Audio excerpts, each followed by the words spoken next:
And welcome back to another edition of Official Word Sports. I'm Vince, and I'm here with my co-host Stevie D. And as they say, Stevie D, it's the most wonderful time of the year, right? And you know, as we head into the holiday season, obviously from an NFL perspective, it is absolutely the most wonderful time of the year. We're in a situation now where, the not that the games didn't matter before, but it's amped up, right? You can even see it when you have two teams like the Washington football team and the Philadelphia Eagles who played the other night, right? Division rivals, but you actually have something on the line, right? They still are in that third category of in the hunt, right? You could just feel the intensity. You can feel the intensity in a lot of these games Yeah. where it's playoff football, right? And it's special, right? It's special to see some of the players rise to the top, some of the unknowns rise to the top, right? And so that's a good thing. But before we dig deep into the previous week's games and what's going around in the league, I do want to wish all of our subscribers, all of our viewers, all of our listeners on the audio podcast happy holiday season. Hope you're able to spend the time with the family and take advantage of this. It's a great time. You grind through 364 days, right, or whatever it may be, and to be able to sit back with the family and be able to just reminisce over the past year, reminisce over family history, whatever it may be, and then also to pay homage and do all the things that are special about that. So Yeah. I'm thankful. I'm thankful that, I got my mom and dad are healthy and doing well. My sister and her family is doing well. Obviously my wife and son, right? Obviously your mom is doing well, right? She had a rough spot there for a while. So it was great to see, mom getting up and about again. And, it's I lost some family. I lost my uncle this year, my mom's brother. And so it's been rough for the family there. With COVID, you can't really go back for the funeral, really be in close contact and things. So that was kind of rough. So, but at the end of the day, I'm just thankful for a lot of things and having health and everybody's, my immediate family is doing well. And obviously you, my brother from down in Florida, I'm glad to see you doing well and mom's doing well. So, yeah, appreciate that again, and yeah. echo those sentiments definitely. So DVD, if we're going to be thankful from the Jets' perspective that the season is almost over. Oh, you're not kidding, right? And from a Bills perspective, I'm thankful that. What am I thankful of with the Bills? What, you're in the playoff hunt, right? We are. Oh, Dana's with us. Hey, Dana, how are you? Yeah, we're in the playoff hunt, but how do I put this? Right, we have underachieved. Oh yeah. In my Mm-hmm. book, right? Oh yeah. I know you were hard on the team in the Tennessee game, right? You felt that was a game that was on the table that they should win. I was not as much, and maybe I should have been the way that you were. Right? It's funny that you brought that up because I was thinking that when I was going to talk about the Buffalo Bills, and I was going to date back to that very game where I was very critical and very hard on the Buffalo Bills and a game that they were in at the end and they let it get away. And I think that time you were 4-1 going into that game, and you slipped to 4-2, and then you went to 5-2, and then the tailspin kind of happened there with Buffalo. And I just thought at that point in time you had it, and I wonder if you would have won that game, would the season be a little bit different? Because you don't know if it's that one game that caused a tailspin or whatever the case may be. It just seemed like after that game, you just weren't the same football team. Especially offensively, it kind of hurt. And I just thought that was a really big game. And to me, it could have been a turning point to the season where it kind of spiraled out of where I think the Buffalo Bills fans, most importantly, because that's what drives, Bills right, Mafia. is the fans, right? Oh, Bills Mafia, my apologies there. Bills Mafia, right? It's for you guys, it's a big deal. Bigger to me, I think it's bigger than the players, right? You guys breathe this. You guys have a really strong fan base. So I just thought that's the the spot that's kind of spiraled you guys out of control a little bit. And like I said in the season before the season started, I thought Buffalo was the team in the East. I thought you were the most well balanced team from special teams, offensive and defensively. I thought you were the most sound team in at least in the AFC. I'm not going to speak to the NFC, but from the AFC perspective, I thought you were the strongest team. Had that weird loss against Pittsburgh. Hold on, you're reading off the eulogy. We're not dead yet. No, I'm not saying you're dead, but what I'm saying is it's a disappointing. You're 7-6 and you're mid pack. You're one loss away of really maybe on the outside looking in, going into the following week, and it's just like I had you guys like right now at maybe 10-3, right? Right, 11-2 type of deal. Not 7-6. I didn't see it at 7-6. I just thought you guys would be better. And look, at the end of the day, the Tampa Bay Bucks were 6-5 and they went on a run, or 7-5 and they went on a run and they won the Super Bowl. Not saying that Buffalo can't do that. Maybe this slump, maybe you'll come out of it, you bounce out of it and go into a deep run.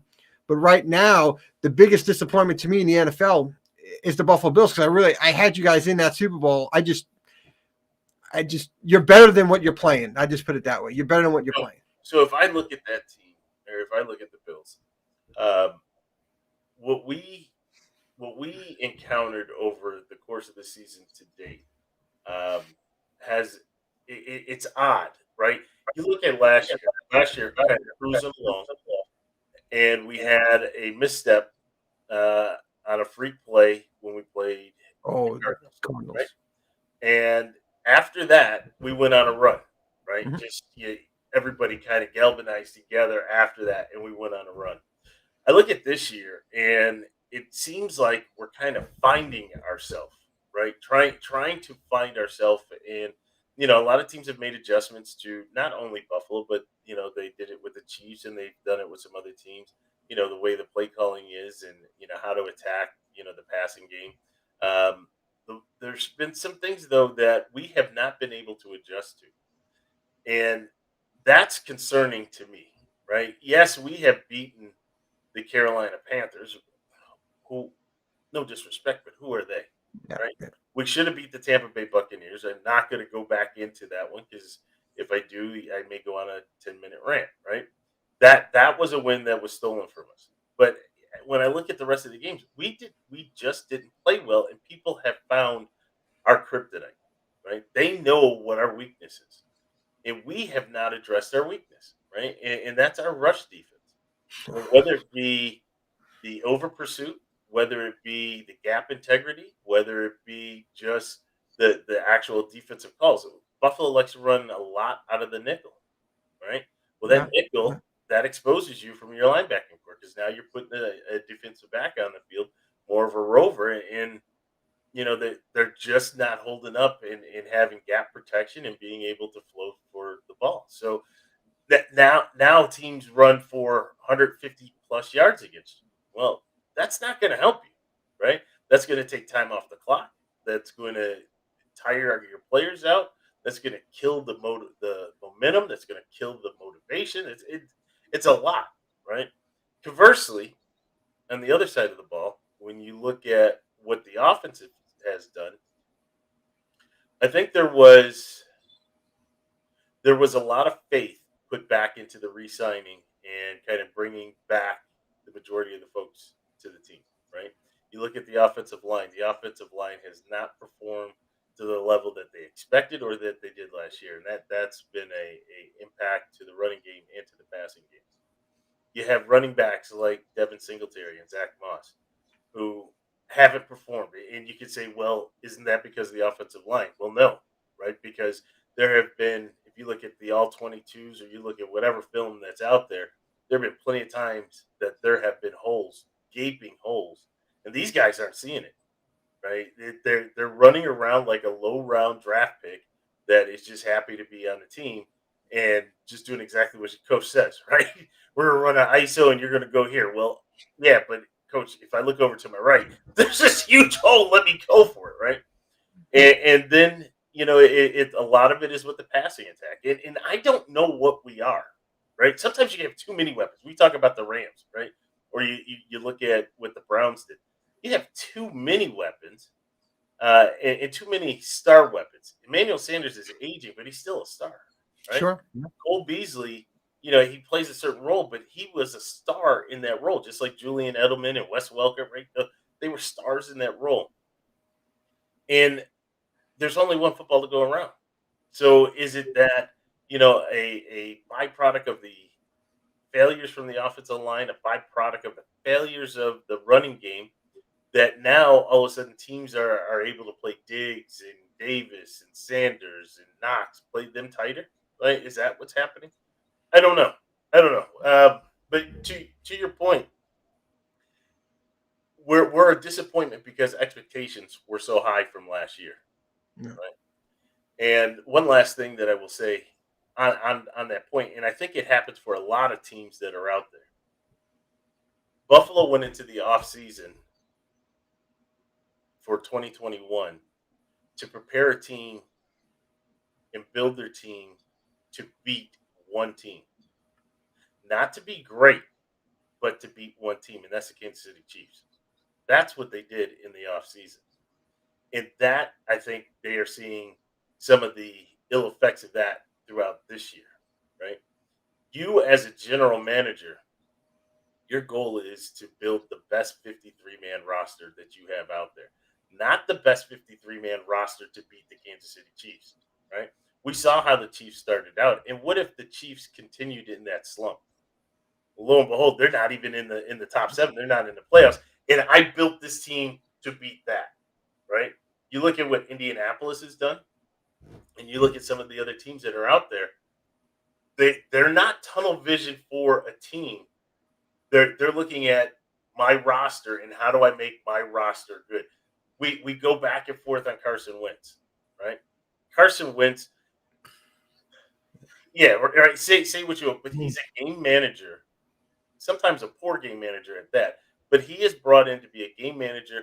Frank Reich knows him, relies on him, and says, I need you to hand off to uh, Jonathan Taylor, and I need you to hand off to Hines. Right? That's what I need you to do. Every once in a while, I need you to throw the ball. Right? And please don't make a push pass from the end zone that goes right to the defender. Right? As long as you don't do that, we're good. And if you look at it, they're playing good ball, right? But sometimes they outcoach themselves, right? We see where Taylor all of a sudden disappears in the second quarter, the third quarter, right? And sometimes part of the fourth quarter until they realize, oh crap, we gotta get the ball, and then he explodes for a 60-yard touchdown.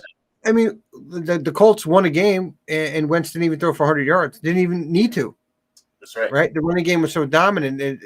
And I know we kind of teased Jay on the whole Carson Wentz thing because, he really thinks Carson Wentz is a really good quarterback, kind of got a raw deal in Philadelphia, right?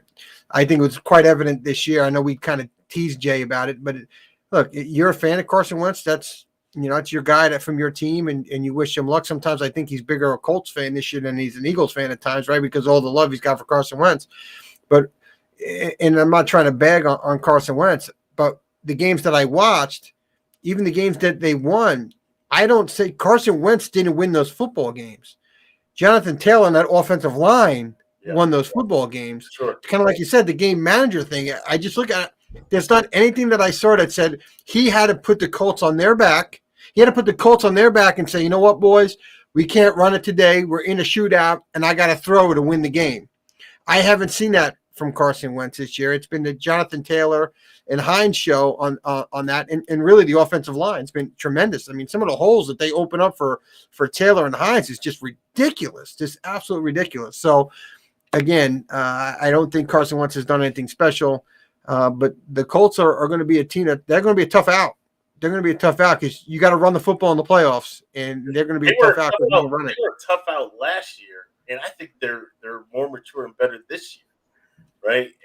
We faced them last year in the playoffs.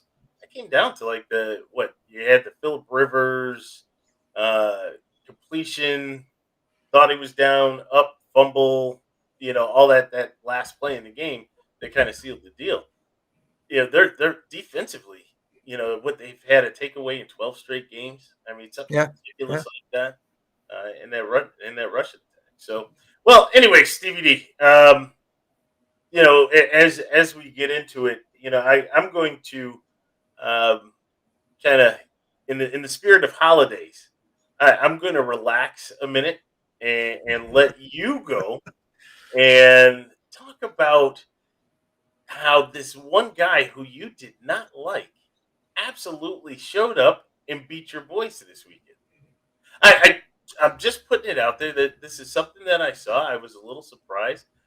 A young man by the name of Tua Tagovailoa went out Well, there. we've lost to Tua twice this year, so Yes, right. But I mean, are apologies in store from you to Tua? no, because he's played a very poor Jets football team. I'm not going to give him credit. But I'll tell you one thing is that the Jets came out pretty well in the first half, and I was like, "Ooh, all right, we got ourselves a ball game here." Yeah, and then halftime came and Brian Forrest says, "We're going to blitz, blitz, and blitz," and the Jets just did not have an answer with a little bit of a makeshift line through the injuries and our running back Michael Carter. Oh my God, I'm surprised he's not in concussion protocol because he got run over so many times trying to pick up the blitz. And we had a new left tackle who's never played left tackle before in the game, and he couldn't see anything come from that side because I don't know if he's blind in his left eye because they were just coming around the edge untouched. And it was, Zach Wilson was running for his life, getting sacked. I think sacked 6 times in the second half. So that's never a good sign. And the Dolphins pulled away. Though I do give the Jets credit. They kind of stopped the nosebleed for a second. They picked off Tua for an easy pick 6 by Brandon Eccles that tied the game at 24. And then Miami came right down the field and broke the tie and won 31-24. But at the end of the day, it was a close game. It wasn't a blowout. We lost the football game. Again, I saw some positive steps from Zach a little bit in the first half, even though he's missing some, key weapons in Corey Davis and Elijah Moore that can kind of help him out. When you're missing those two big guys, and Denzel Mims is nowhere to be found, which is he's going to be traded at the end of the year. That's a certainty in the offseason. He's gone. It was just nothing against Braxton Berrios. I love Jamison Crowder, but it's just they're not your big time threats. You need your true playmakers. They weren't on the field, and Michael Carter really couldn't get anything. Our offensive line was such a makeshift. We couldn't get the running game really kind of going. We had some trick plays in the game to kind of help us out. You did. Yeah. You alerted me to one of those. Yeah, it was. After I saw it, I got to tell you, not the way the setup was made. No, but when you're watching the game, you just don't see that happen, right? You don't see a pass play, 6 yards down the field, and the wide receiver's cutting across the middle and say, all right, maybe a little bit past the halfway marker. He chucks it to the sidelines to the wide receiver who's left by himself, and then he runs down the field for like 17, 18 yards. So, for the Jets, that was a big play right there for the Jets. It may not be big in the Buffalo playbook, but in the Jets playbook, it's pretty big. But again, look, at the end of the day, this is year one of the rebuild.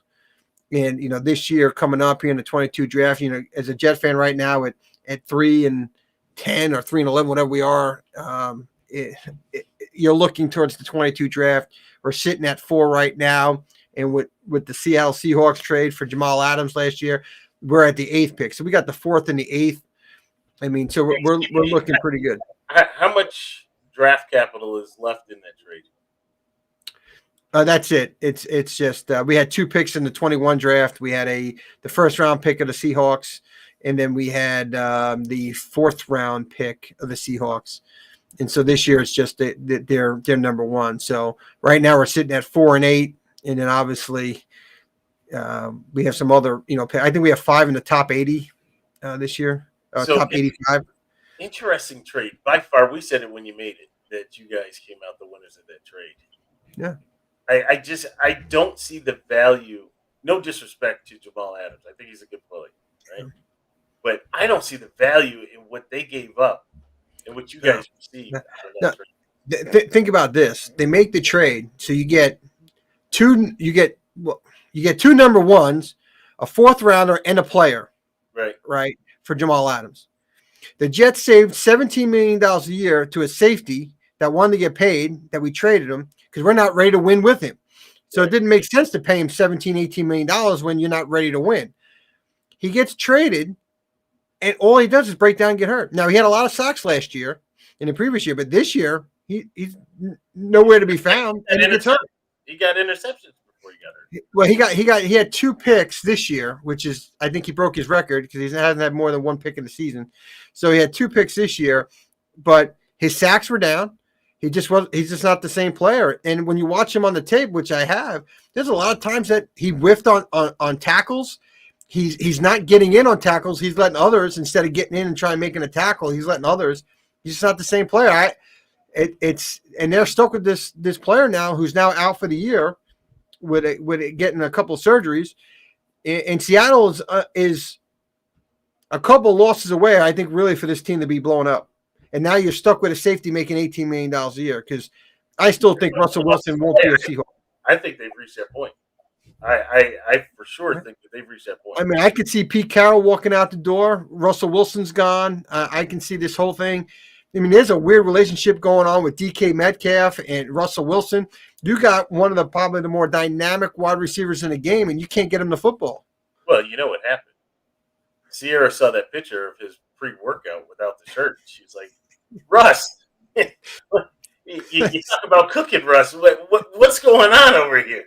That's what happened. And again, ladies and gentlemen, this is a PG show, so we're mindful of what we say. And some of the things that we say are opinions, just like talk about the PEDs and TB12. Right, we'll use acronyms all the way through, but and even with Russ, so it's just in jest. Go ahead. But, yeah, so I see the Seahawks getting blown up, but I thought it was a great trade by Joe Douglas, kind of spur this Jet team to kind of rebuild. You have a very young roster. Now you're going to have more. You have that draft capital going into 22 to complete that. I think they're really going to use the defensive side of the ball this offseason. I think they're going to go to corner and maybe safety, kind of rebuild that back end of that Jet defense with that defensive line, which they're high on. Although I have to tell you, for all this hype that the Jets have been giving their defensive line, there's a lot of games they don't show up, and so that's great that announcers and the Jets want to hype up that D line, but at the end of the day, in big time games that they had on their schedule, they haven't shown up and really kind of gotten after the quarterback as much as you think they would. What's the status of Mosley? He's a beast. I mean, he's on the contract. I mean, he had 17 tackles. How long do you have him for still? It was a 5-year contract, so this is year 2, because of COVID. It doesn't count, so we have him 3 more years. Yeah, he definitely is, and I'd like him out of the division as quickly as possible. Yeah, he's although I didn't think he had. It's weird. He had 17 tackles, but there was some plays on the field. You're like, man, that wasn't like C.J. Mosley, where he kind of let some plays get away from him. But he had 17 tackles, so I mean, he more than earned his paycheck. But when you see him play every week, he's such a short tackler, and there was some tackles that wow. We need to somehow either get him on the show or make a call. Just let him know, hey, you're getting older. You need to be on a winner. Why don't you look outside the East unless you want to come? He's on the contract, and that's tampering? No, because we're not affiliated with the Jets organization. See, what I would do is I would cut out that splash screen that you have behind us so that there is no. No, you're the Buffalo Bill fan. You're the one that's called for tampering, not me. Well, then I'll cut out my back. There you go. There you go. We'll figure a way, and if it's not to the Bills and part of Bills Mafia, then go to the NFC West. Just go, get out, because I don't like to have you over there dictating and stopping my team like that. So I just remember in his first game where he was all over the place, and it wasn't until he pulled that groin or the hamstring. And he went out of the game, then everything opened up. So he's the goal. I was trying to explain last year and that he really is that true captain of that defense. The whole defense is is about him and how he gets everybody in spots. And when he's not on the football field, it's a disaster, especially in the middle, because we can't stop anything if he's not in the game. So C.J. Mosley turned out to be a really good signing. I just hope the Jets, keep him and don't look to, get rid of him at the end of the year to save money. You never know what Woody Johnson. Well, look who's on. Hey, Terry. Terry, how are you? Oh, But So yeah, that's the deal with the Jets, really. I mean, we're just a young football team that's got to find its way. And I saw some passion out of Salah during the course of the game, which was good. I like passion. But there were still times in the game he looks a little lost. So he's got to figure that out. And I don't know if he's just frustrated because sometimes he's just got like you can see it on his face, like how can we be out of position yet again? And right, I like that type of frustration. Like we go over this in practice. How can this happen yet again? And I think he's got a little bit of that. Understandable. You got a young secondary, poor kid, Elijah Riley gets boarded out. You know he had a neck injury, so they had to stop the game for about 10 minutes, kind of get him secured on the board and take him by ambulance. And that was a scary moment. We had a couple of those this weekend in the yeah. NFL. And actually to that, you had Donald Parham Jr. If everybody remembers that game. Was it that was a Monday night game? No, it had to be Sunday. I forget when it was. No, actually, Joe Buck was calling the game because Joe Buck had said something very insensitive. Uh, you know, So that had to be Thursday night. Wasn't that Thursday night? maybe it was a Thursday night. That's right. Uh, it said something very insensitive, and that when I saw him on the ground, it reminded me shades of Don Beebe. That's instantly what came to me because all of a sudden his body just kind of locked up, right, and then just like Oh yes, that was. Oh my God, yes, that was the Chiefs game. yeah, it gets It was charged. the Chiefs game. Yeah, in the first quarter against the Chargers. It was the tight end for the Chargers in the back of the end zone That's right. because it looked innocent when he fell. I mean, he hit his head, but you Yeah, didn't think it was such a violent hit.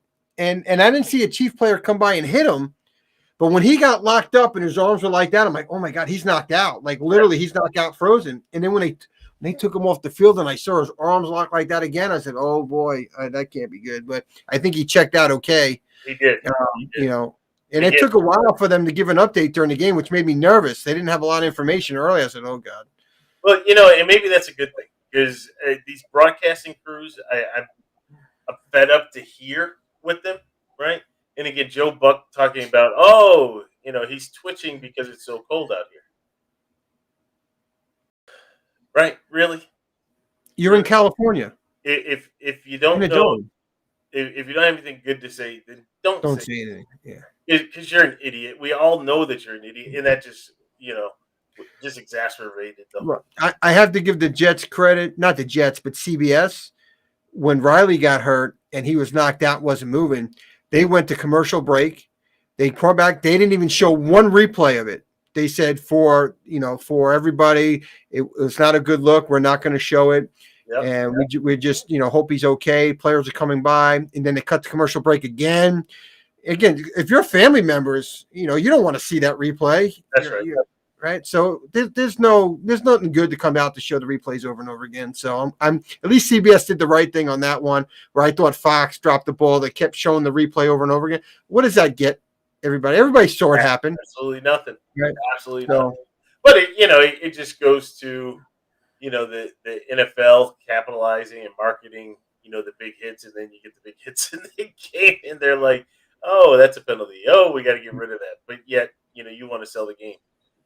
But anyway, Stevie D, if we move over to play a little volleyball and throw it over my side of the court,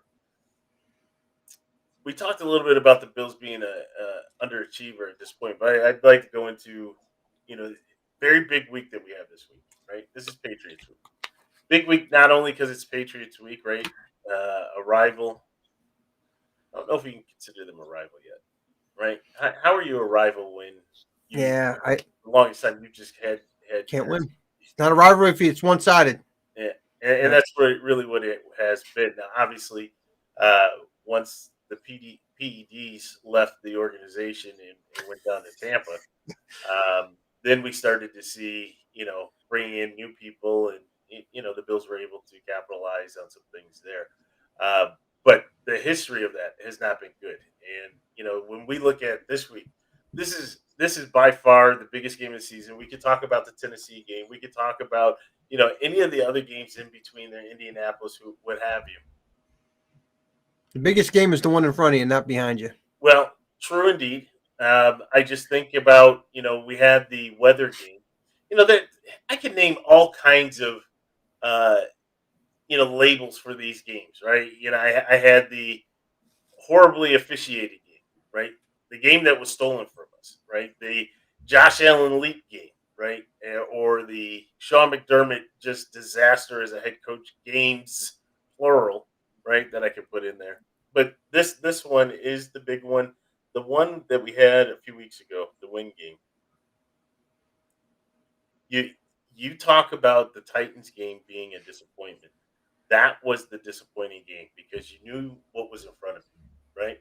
You knew you had a little wiggle room, and yet you decided that you were going to allow Mac Jones to throw three passes. You were going to allow Damian Harris and Stevenson to just run just at will against you, and you couldn't convert in the red zone. It's what it was, right? And bad decisions. I think we had Sean Barber on after that game, right? To he shed some light on the coaching decisions. You know, I can give Robert Salah some leeway. This is his first year, right? Sean McDermott has now what this is his fourth year in there. He knows he got the extension, right? He knows what to do and what not to do. And if you don't know, then you should have been calling people prior to that to figure out what to do. So that game, losing that game, the way they lost the game at home, now puts all the pressure on this week, right? And what you're looking at is it's basically a win or go home, right? There are scenarios where if you lose it, you're still going to get in the playoffs, but you have destiny there in front of you. You win this game, and obviously you'll have the Falcons and the Jets left, right? But if you win this game, two heavily favored games after that, you're pretty much in the driver's seat to at least win the division, and in different scenarios, go from division winner to two seed to potentially a one seed. Right? Don't think it's going to happen, but it could happen. Right? You have all of that still in front of you, and you have got to be ready. You have got to be ready. And what I saw against the Carolina Panthers, CBD, was not a team that I feel is ready for real football. Right? We talked about how the No, yeah. Washington football team and the Eagles they were in that playoff type game. What I saw from Buffalo was, oh, we do have this in our playbook, right? Whether it be the jet sweep, the fake jet sweep. Now, maybe to unbeknownst to me, and obviously Brian Dable is, even though I have him on speed dial, he doesn't call, but maybe what they were doing, what what they were doing was kind of keeping their cards close to the vest, right? Saying that we're going to need this later on in the season, right? And maybe that's why I don't agree with it, but maybe if I'm going to try to give you any rope here, maybe that's what you were doing. But we did see some things come out of that. Obviously, we saw the emergence of Gabriel Davis, which I don't know how somebody emerges when they emerged already, right? So when you watch Gabriel Davis last year, making what they had the uh, toe drag swag and all that kind of stuff, right?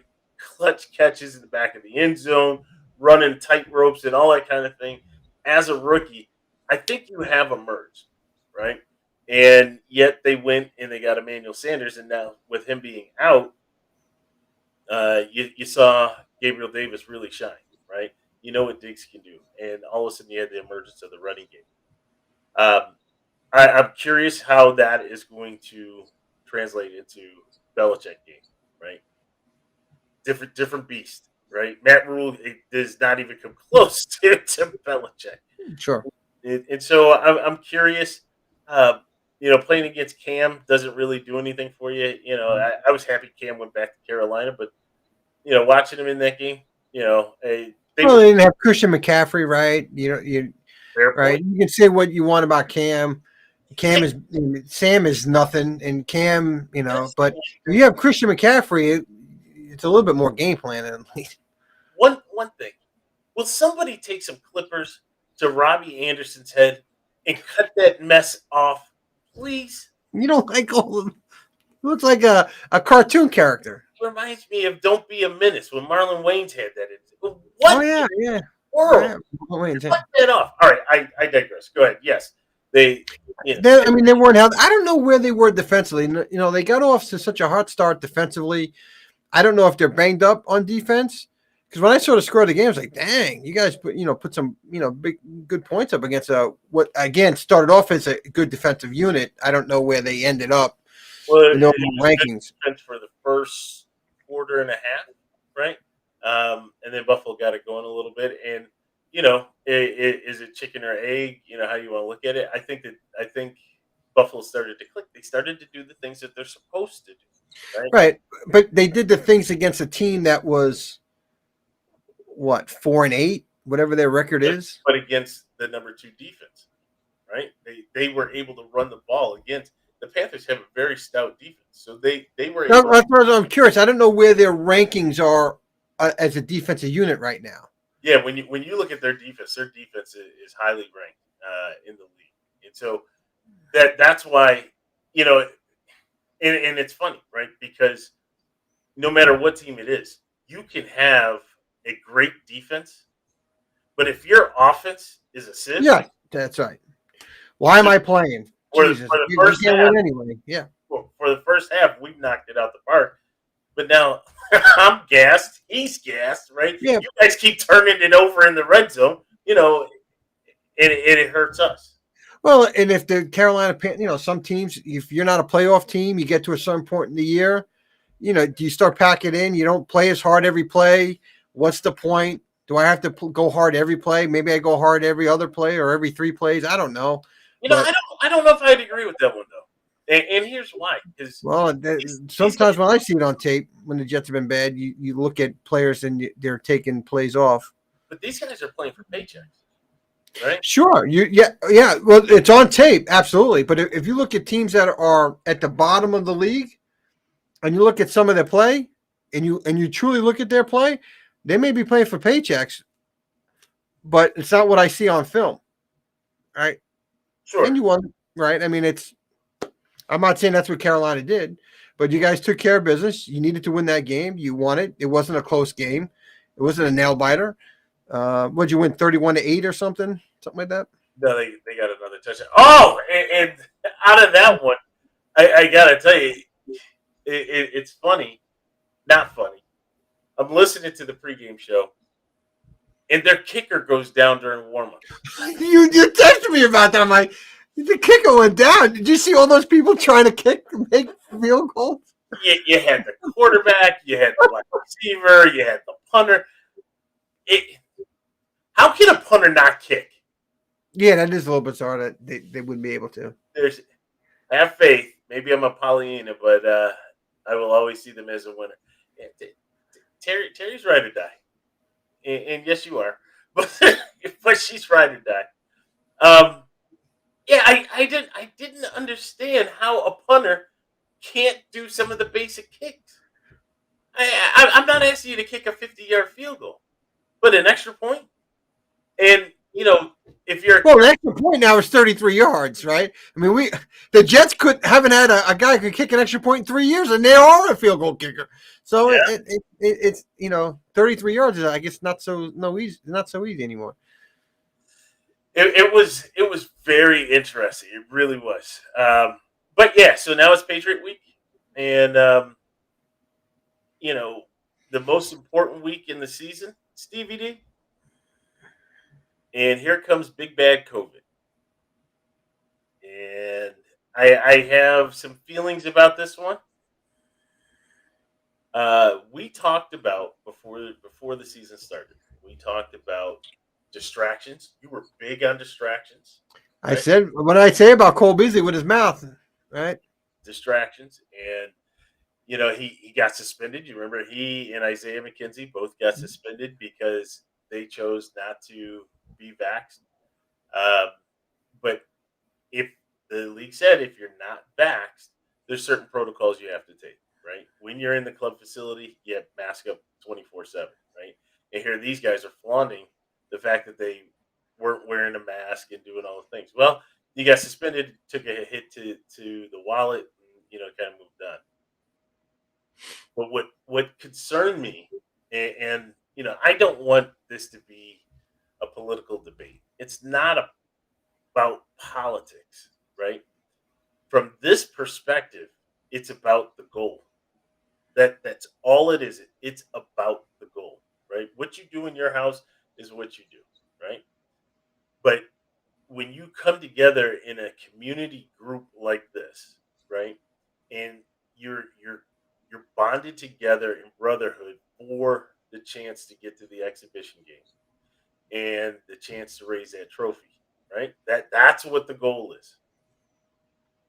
And when you are relied upon, when you are a starter, when you are a valued asset, right, there's something that goes to that, right?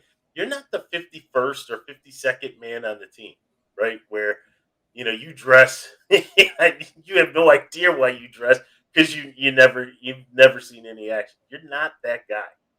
You're in the starting lineup, and we can get into what's going on in the league now. I just know that if you were vaxxed, right, and when the positive test came out, and then you were able to test out, you would have a chance to test out and play in Patriots game. Sure, but again, at the end of the day, the country is founded on making your own choices in that you want to make, whether you're playing professional football or you have a desk job at a company. What I'd say to the Cole Beasley or any unvaccinated player, right? I'm not anti-vax. I'm not pro-vax. I'm each his own. That's how I live my life. Each his own. It's good for me. It may not be good for you. And so I don't waver one way or another. But I will say, though, to your point on being a team player and the common goal is that you should be doing everything you need to do during the course of the season to wear a mask and not put yourself in situations where you're around people that you could get the COVID vaccination if you're going to, right? Because you can still be vaccinated and get it, but I think you're out, 3 days? You could depending on where you get it during the week, you could come back. So if you have chosen not to get vaccinated, and that's your right to do it, you should put the team first and look at your brothers in arms, if you will, that you're going to battle with every Sunday and say, you know what? It's my choosing not to do it, but I'm going to do everything to make sure I'm on that football field on Sunday. Because I'm going to do this for 20 weeks, and I'm going to make sure that I'm with you guys, for 20 weeks and not, possibly miss a game. But to that, Stevie D, if you think about this, right, and this is the biggest game of the season right here, Yeah. right? Mm-hmm.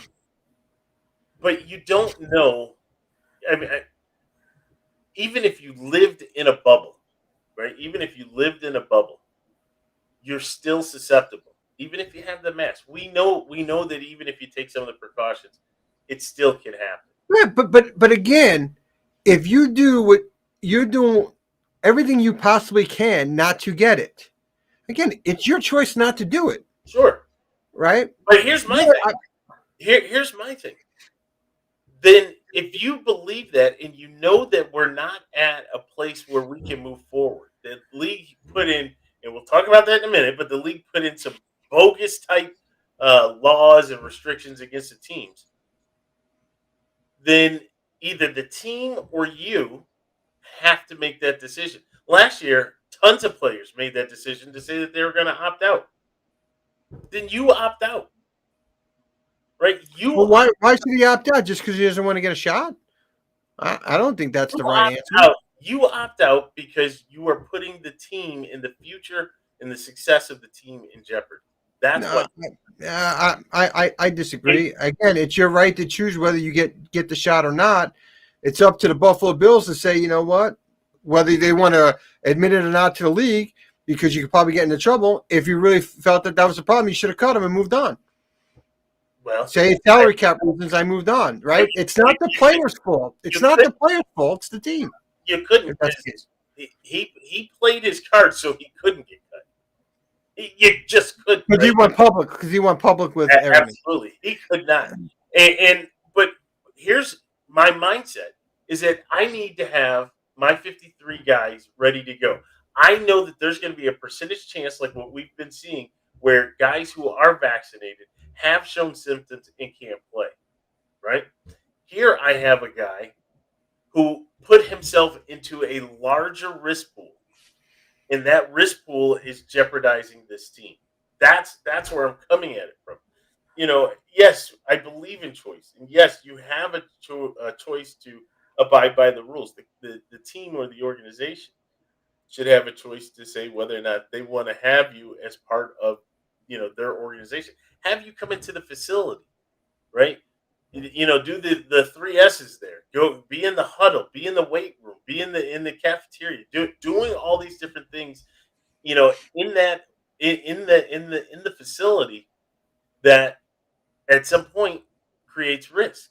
Having your girlfriend or your wife all hugged up with other players' girlfriends and taking pictures, right? That again, that's the choice of those people to put themselves in a situation to be It, around those people, right? it, People can say, "No, I don't want to hang out with you." it is. It is. But I just look at, don't say that I'm here for the common goal, because you're not. You're here for a selfish goal. That's what I, that's what it I boils get. down to. I don't know. I don't know if I agree with Oh, that all the yeah. way. SLT in the house. You're not vax. All right, this is a PG show. L, you know. But you put it up there. I'm starting to go through trying to give L some pride. Wait, hey, look. You know what? It is a PG show, and they say those words on free TV now, so that's okay. Hey, I mean, seriously. I wasn't sure if you were about to say any of those words, so I may have. I may have. the FCC has just jumped into Official Word Sports podcast. You mean I can't say this word? I don't know what you mean. Yeah. But I'm not trying to minimize it. I just think as a player, look, he got burned, and the team got hit by it. I don't know what he did to get it, but I still don't think that he should have opted out because he didn't want to get the needle. At the end of the day, he's done a lot of good things for the Buffalo Bills this year. Is it going to suck not having him on Sunday against the Patriots? Sure, right, but. Official Word Sports After Dark. But I look. We can go back and forth with it. At the end of the day, it's going to be the next man up. It's just like if he pulled a hamstring, right, and he's out for the game. So next man up, whether that's McKenzie or whoever else you got on the roster. I don't know your depth of your roster. It's going to be interesting because you do have Sanders, who is coming back nursing an injury. So Sanders is still on the team? Because I haven't seen him offensively in a long time, so I wasn't sure he was still on the team. He's still there. He actually got hurt in that Buck game. In the what game? In the Bucks game? Yeah. He got but hurt. He was like missing well before the Bucks game. Well, that goes back to what I was saying. They have no identity, and they don't know what they're doing week to week, right? They don't know if they're throwing to Diggs. They don't know if they're throwing to Sanders. They don't know if they're throwing to Davis. They don't know if they're throwing to Beasley. They don't know if they're throwing to Knox. They don't know how to run the ball. They don't know if Josh is going to run the ball. One game Josh runs the ball. When you need Josh to run the ball, all of a sudden stay in the pocket. Right? The Patriot game is the game I'm talking about. You need him to run the ball. And what do? You turn around and hand it off to something that hasn't worked all year. And you think that that's good? I got nothing for you, buddy. The FCC may be on the lookout for me because they're seeing that vein popping. So, but CBD, away from the Bills and Beasley with this COVID, it's crazy. It is absolutely crazy what is happening in the NFL. When you look at the number of players that are being announced on a daily basis as testing positive for COVID. Right? Yeah. Jets. I know the Jets just announced today 15 players. 15 players this week. Now, I thankfully, aside from Beasley, the Bills have, I think, 4 guys, right, that have already tested positive, and they're on the mend, and hopefully it'll be available. But here's the thing: you don't know up until Sunday that there was somebody like at 11:30 a.m. for a 1 o'clock start that tested positive and was out. Right? Yep. I think that happened with the Bills. What am I saying? Somebody that was like John Feliciano with the Bills. Right at the last minute, he's a scratch, and now you have to readjust the line. So it's very interesting. But moreover, is the stance from the NFL. Roger Goodell, your boy, just like I have Brian Dable on speed dial, you have Raj on speed dial. Yeah, You know what I got to say about that guy? You know what I got to say about that guy? This is what I'm going to say about this guy. He's a.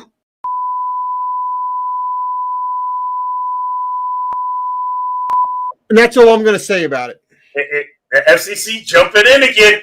The FCC is jumping in. But yeah, no, seriously, I don't like. We talked about this about the NFL. It is mind blowing that they talk the talk in the beginning of the season that people are going to forfeit, and we're not going to move games, and then all of a sudden it breaks, and then they change their stance. And there were teams that are pissed. I mean, the Raiders were about to board a plane, and they got told to sit back down. Mayfield, I wonder if Baker doesn't say anything, does anything happen? Because it just so happens he says something, he goes off, and then the NFL changes their stance. I don't like it. You're lying to the players, you're lying to the teams, you're lying to the fans, all because maybe you had a hidden agenda of that you're trying to force people to get vaccinated, and maybe you thought by having that, maybe it goes that route. I don't know. I just don't like it. Stevie D, we've talked. We know what it is.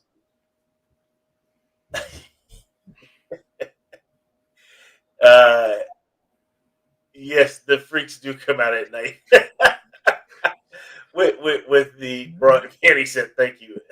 How come he doesn't get bleeped, but I get bleeped? I don't understand. FCC is after you, but we know what it is, right? It's trying to cater to your sponsors, Sure, your advertisers. It's catering to the owners, right? And not that I'm giving Goodell a pass, but it's a slippery slope, right? You want to come across to the public and to your sponsors and to the advertisers that you're putting the best interest of the league, the players, and the example that you're setting for folks outside. That's part of what you're shoving over there, right? Behind a closed door, you're talking with your owners who are saying things like, I'm not going to pay for a guy even though he's fast, right? If we forfeit a game, I'm not paying that salary, right? That's what you told me, and I absolutely agree with you. You're talking about owners that are saying, I'm not going to lose out on revenue because my game was forfeited. That's just not going to happen. So then, here's Goodell walking this fine line who makes one statement and then you hear nothing from him. Typical Roger Goodell, right?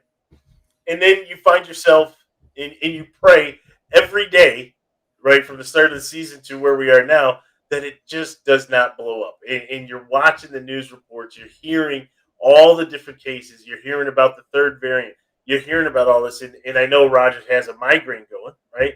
Because he's like, what am I going to do, right? I already came out here and publicly said, this is what we're going to do, right? If you have X amount of players and, you can't do X, Y, and Z, you're going to have to forfeit.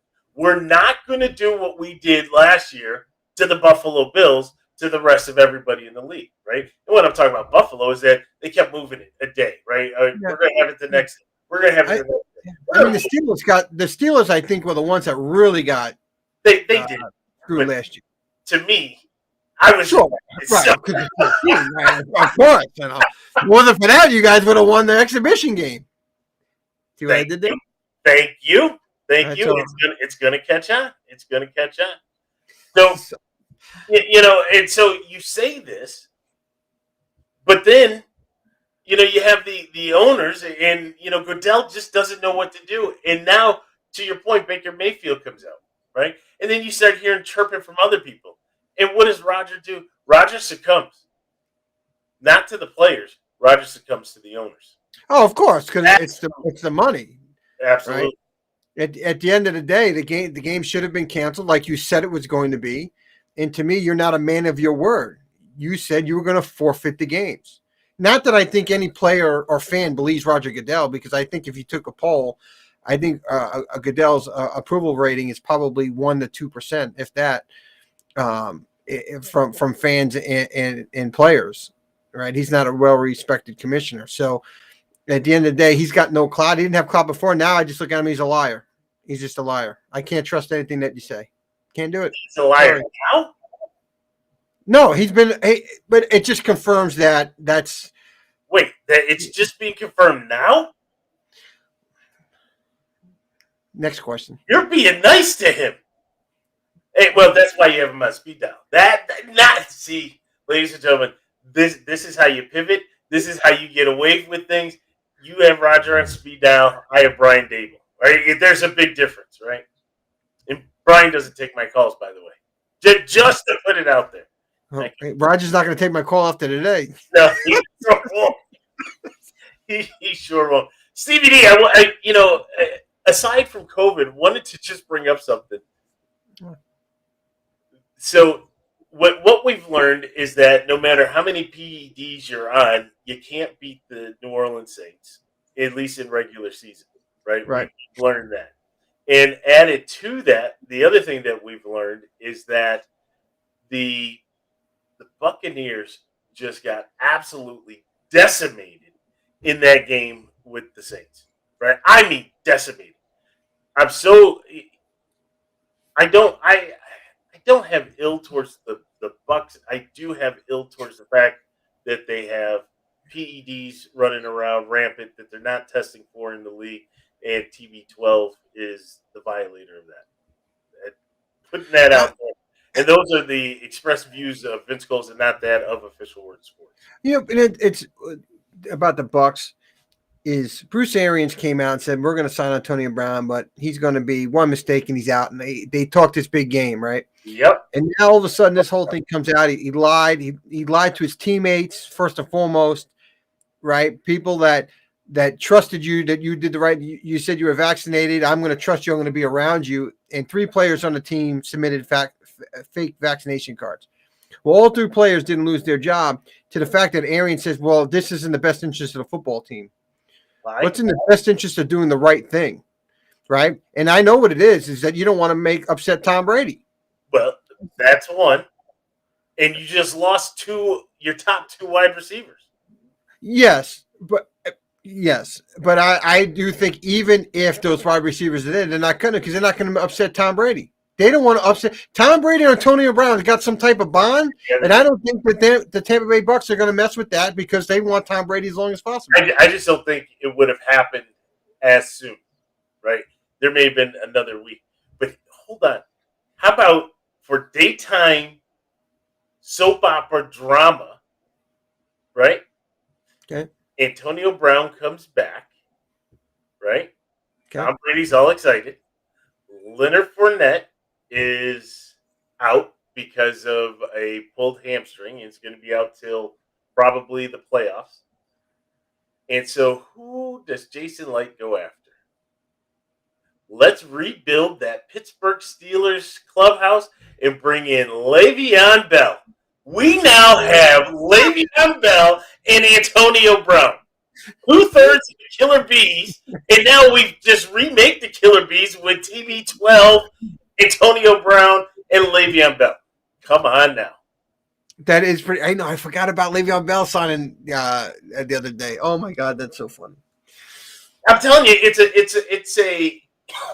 is a soap opera. So, but where I wanted to go, Godwin out for the year, and I feel so bad, right? Free agent too. Oof. Exactly. And having a monster year again, right? So you would have had basically 3 big years, one with Jameis, two with PED, and then that's all I'm calling him, PED. And now he's going to have to recover, right? Torn ACL, not anything else, and so he's going to have to recover and then try to go into free agency. It's one of those, heartfelt. It smells like a 1-year deal. It does. It does. A prove me deal. And after that, Are you ever going to really hit that real deal?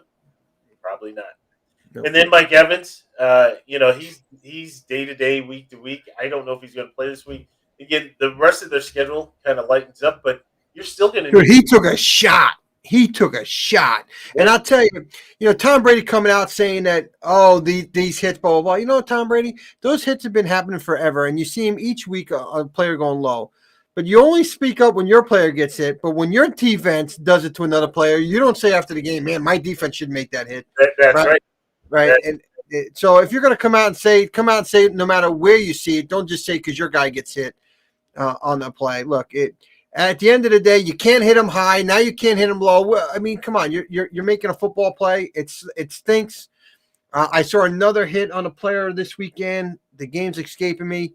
Well, Collinsworth spoke to that and said, you put all these rules in so that you can't hit high, right? They're trying to avoid the head contacts. Well, if you can't hit high, then the only other place you really can hit is low.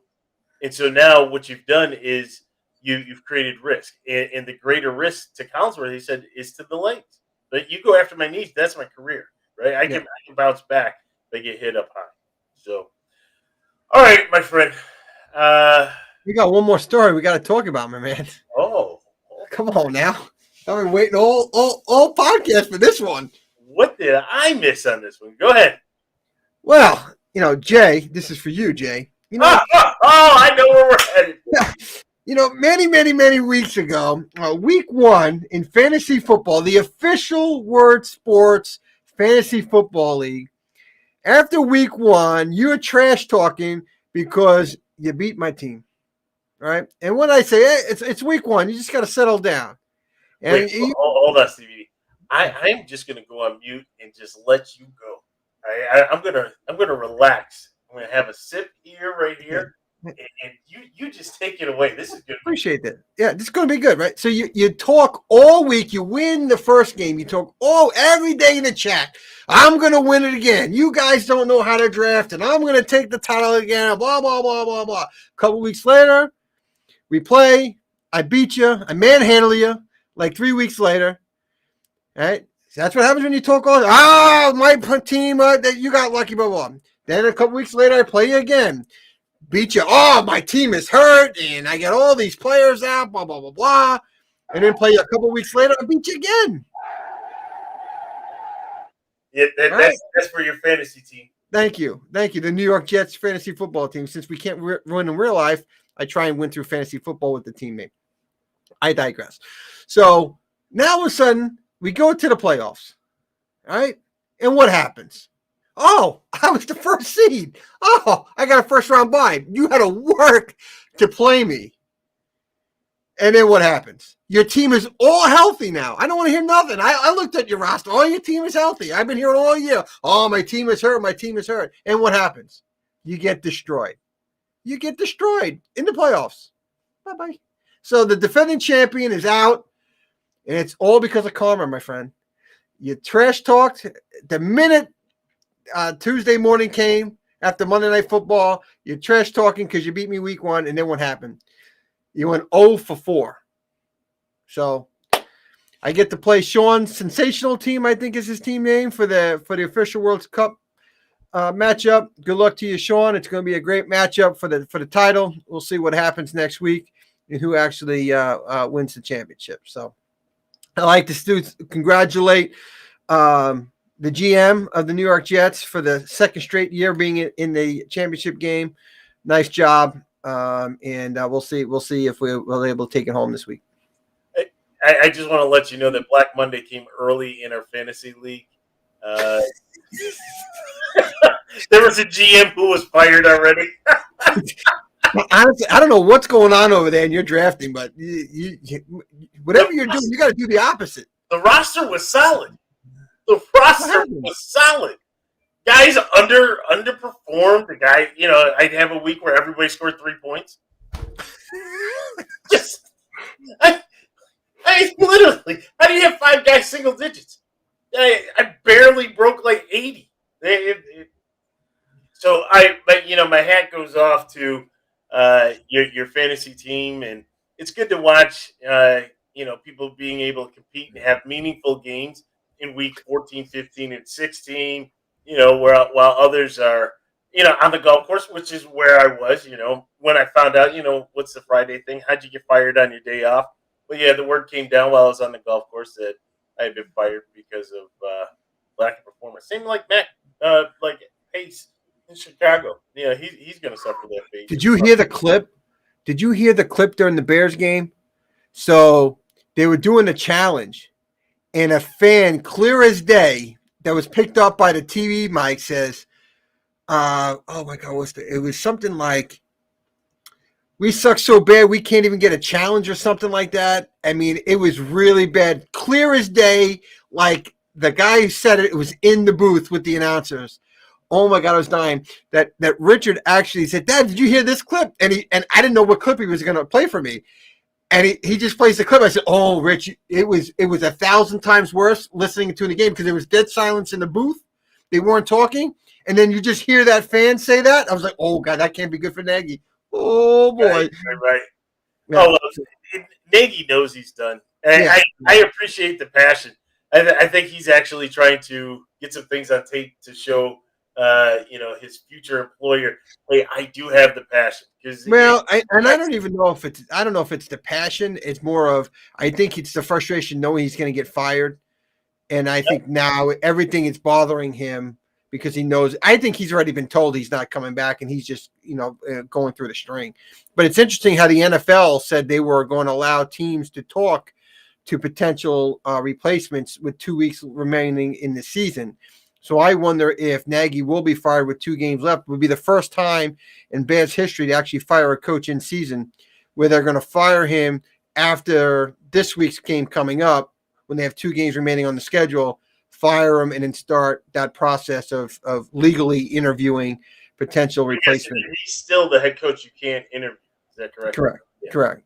So, all right. So, Jay, that one's for you. Obviously, we were hoping that you'd come in and show. And that's another thing. He keeps ghosting us. Like, he's talking, he wants to come in, but he knows if he comes in, he's going to get destroyed on fantasy football. So I think that's the reason why he wasn't joining. That's what happened, right? And I'm surprised because your Eagles put up a fight, but then, oh no, you were against Jalen Hurts, who just showed out and had a great game.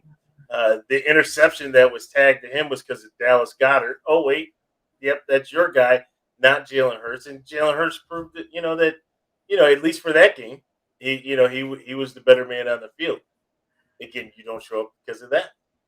You don't show up because of fantasy football. You don't show up because Carson Wentz is garbage. I think we're calling you out, Jay. Yeah, it is on the line.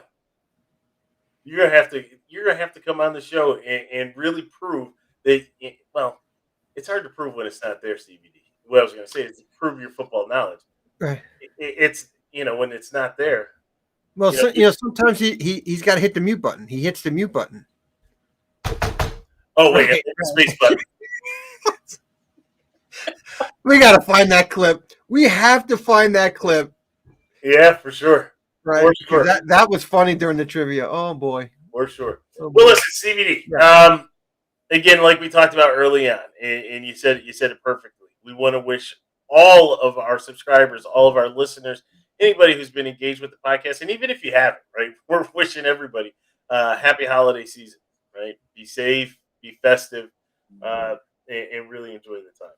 And certainly we're appreciative of everything that everybody's done to contribute to the show as we continue to go forward. I mean, think about it, Stevie D. We're heading into year 5. Is that crazy? Yeah. Unreal. Yeah. It's fun. And it just keeps getting better and better, right?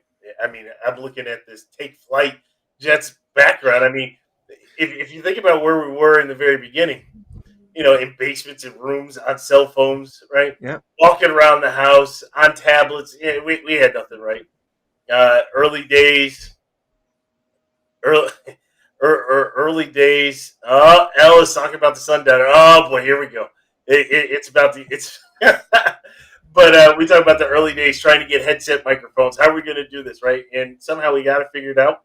Kind of stumbled through it, and now for some reason, this one guy, Stevie D, kept saying, "Oh, we got to go live.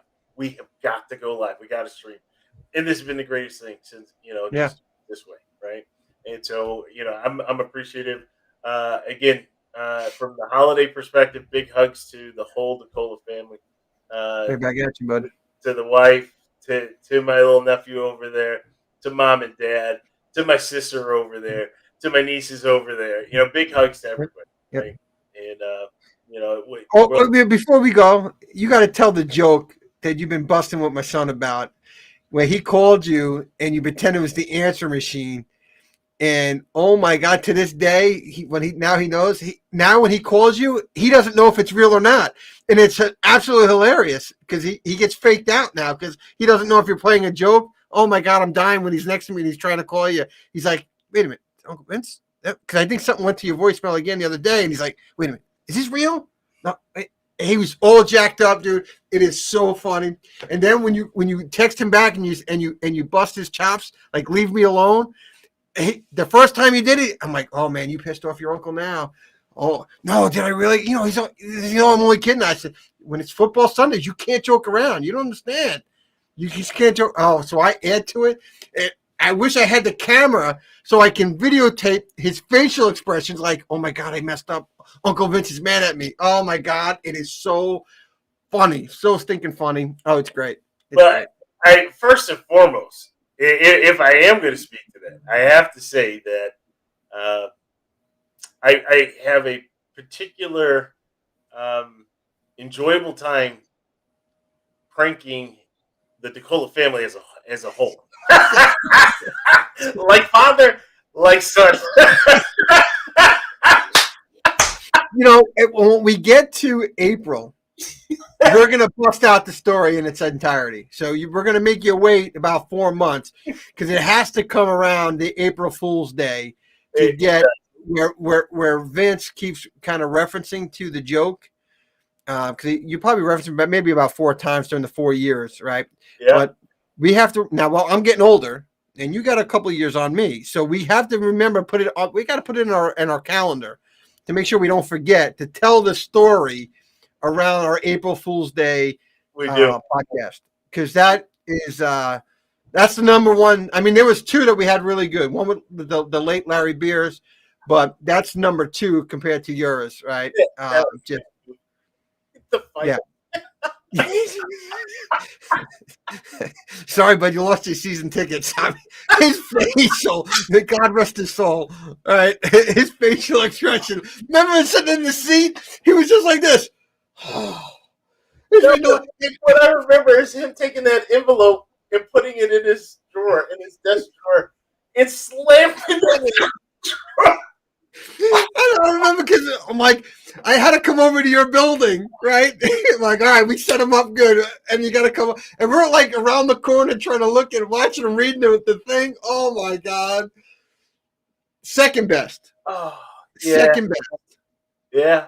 So The only thing that would have made yours better is if I could have seen, like I saw part one of the expression when you came to my house. You right. come flying over, and he's just like, "You got to see this." No, you can't say anything. You can't. No. You gotta wait for it because it Oh, is that good, folks. That when that comes out, and we'll set it up to make sure that you know it's coming. It is, in all fairness, in all the April Fool's jokes that I've ever either been a part of, good or bad, or known of other stories, this by far is number one. Number one. yeah. This was good. And even though I'm the butt of the joke, it number one. Number one out of that. I finally got your mom to accept my apology too. Yeah, it took a while. It did a long Mama Bear time. didn't like that. Mama Bear didn't like that. My wife sold me out real quick, right? Right? After that, man, I'm gonna get him. He makes me suffer during football season. Yeah, I'm in. Oh yeah. Mm-hmm. So, well, I see Lamar is trying to say for all those on, tune in. Look at this, trying to take control of the show. All those on, tune in at 9:30 for After Dark. Hey, Al, I don't think we're ready for the After Dark special yet. Not live on Facebook anyway. We'll probably get yanked. Right. We'll get yanked. Yeah, maybe we do a recording. Yeah, and we got to figure out how the recording goes because oh yeah, he's like, wait to. Oh, there's just so many stories. Oh, DVD, we were telling you a story. I was telling you a story. I went golfing, and I was telling. So one of the guys kind of heard some of what we were talking about on the podcast, and they wanted the details of the story. When I tell you that, just the time that just just hanging out. Me and Elle have been tight for a long time, and so obviously everybody has relationships with their friends, and just stories come out. But some stories, just like the practical joke, when you tell certain stories, sometimes people look at you like, "There's no way that happened." Right? That you're making that up, right? This is a fishing story.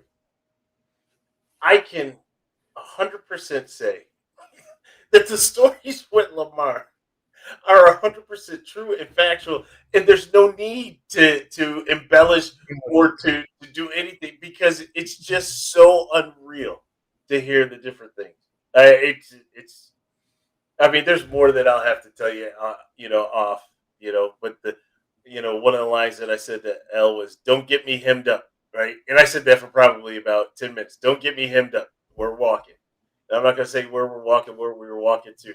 Just don't get me hemmed up. He's like, "Ah, you good? You good?" Sure enough, we were good. We were good. So yeah, it's comedy. But anyways, again, to everybody, give us a like, give us a subscribe. You can always catch us on YouTube and watch the video broadcast, or you can go to your favorite audio podcasting platform and look for Official Word Sports or OW Sports. We'll be out there. We're on Twitter. We're on Instagram. I'm going to be honest with you. We're not big social media people, so the IG type content, we're still trying to figure that out. You may be lucky that we're getting stuff on Facebook because we struggle on that as well. Again, I know I'm closing the show, but it just dawned on me. Here I am at the Bills Bucks game trying to do live content, right? This just tells you, we're not. I couldn't do TikTok. No camera on, camera off. Hold this. I looked like the guy from that insurance company commercial, right? Don't be your parents. Well, I'm the parent, right?